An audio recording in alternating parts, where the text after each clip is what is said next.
السلام علیکم ورحمۃ اللہ وبرکاتہ۔ الحمد للہ وحدہ والصلاة والسلام علی من لا نبی بعدہ، اما بعد فاعوذ باللہ من الشیطان الرجیم ووصینا الانسان بوالدیہ احسانا حملته امہ کرہا ووضعته کرہا، اور ہم نے انسان کو اپنے والدین کے ساتھ بھلائی کا حکم کیا،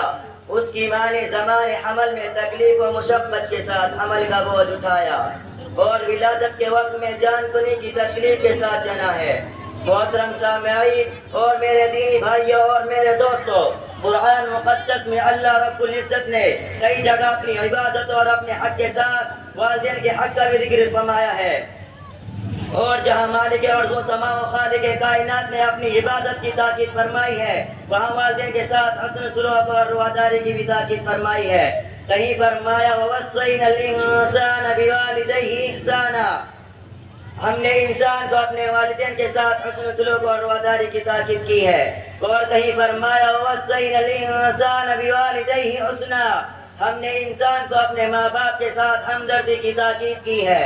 الغرض والدین کا حق اولاد کے اوپر اللہ کے بعد دوسرے نمبر پر ہے، اس لیے اللہ تبارک و تعالی موجود حقیقی ہے، اور عالم اسباب میں والدین اپنے اولاد کے وجود کا سبب ظاہری ہے، اس لیے اللہ تعالیٰ نے جگہ جگہ ماں باپ کے حقوق کی اہمیت کی تاکید فرمائی ہے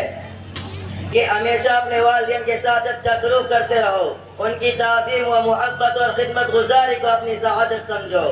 جناب رسول پاک صلی اللہ علیہ وسلم نے ایک حدیث میں ارشاد فرمایا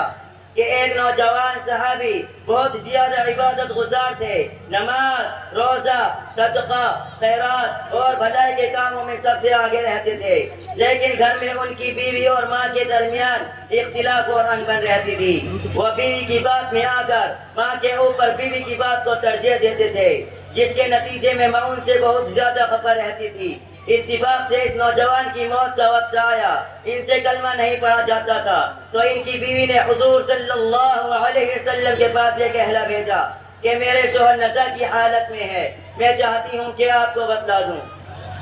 حضور صلی اللہ علیہ وسلم نے ارشاد فرمایا، حضور صلی اللہ علیہ وسلم بنفس نفیس تشریف لائے اور حضور صلی اللہ علیہ وسلم نے ارشاد فرمایا کہ کلمہ پڑھو، تو انہوں نے کہا مجھے اس کی طاقت نہیں کہ کلمہ پڑھوں، اور حضور صلی اللہ علیہ وسلم نے معلوم کیا کہ ان کی والدہ زندہ ہے، لوگوں نے کہا جی ہاں، تو حضور صلی اللہ علیہ وسلم نے والدہ کو بلوایا اور ان سے کہا کہ اپنے بیٹے کو معاف کر دو، تو والدہ نے جواباً کہا کہ انہوں نے بہت دل دکھایا ہے، انہیں معاف نہیں کروں گی، انہیں معاف نہیں کروں گی۔ تو حضور صلی اللہ علیہ وسلم نے ارشاد فرمایا، تو حضور صلی اللہ علیہ وسلم نے اس پر لکڑے جمع کرنے کا حکم دیا اور اس میں آگ لگا دی گئی۔ پھر ماں سے پوچھا کہ کہیے اگر ہم تمہارے اس بیٹے کو آگ میں ڈال دیں تو تم اپنے بیٹے کو بچانے کی سفارش کرو گی؟ ماں نے کہا ہاں۔ تو حضور صلی اللہ علیہ وسلم نے فرمایا کہ جہنم کی آگ اس سے کئی زیادہ سخت ہے، جب تمہیں اس آگ میں جلنا گوارا نہیں تو اس سے کئی زیادہ سخت ترین آگ میں جلنا کیسے گوارا ہے، لہذا تم اپنے بیٹے کو یا تو معاف کر دو ورنہ ہم ان کو تمہارے سامنے اس آگ میں جلا دیتے ہیں۔ ماں نے اس پر کہا یا رسول اللہ آپ گواہ رہے، میں نے اپنے بیٹے کو معاف کر دیا اور اس سے راضی ہوں۔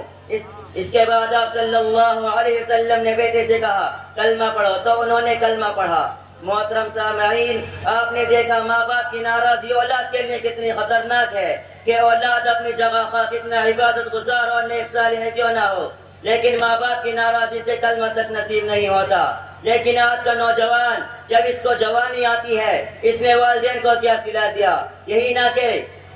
بیوی کے کہنے سے ان کی بے عزتی کی، ان کو گھر سے الگ کر دیا، ان پر جیون تنگ کر دیا، ان کا دل دکھانے کے لیے بیوی کی زبان کو درازیوں پر تحفظ دیا، دکان اور دفتر سے آ کر خود والدین پر ظلم اور ستم کے پہاڑ توڑے۔ ارے والدین کو اپنے کندھوں کا بوجھ سمجھنے والوں، ذرا اس حدیث پہ غور کرو کہ جنہوں نے اپنے والدین کی نافرمانی کی، دنیا ہی میں اللہ نے کیسی سزا دی۔ اس لیے عزم کرو کہ انشاءاللہ والدین کی خدمت ہر حال میں کرنی ہے۔ اللہ آپ کو اور مجھے والدین کی اطاعت کرنے کی توفیق عطا فرمائے، آمین۔ وما علینا الا البلاغ۔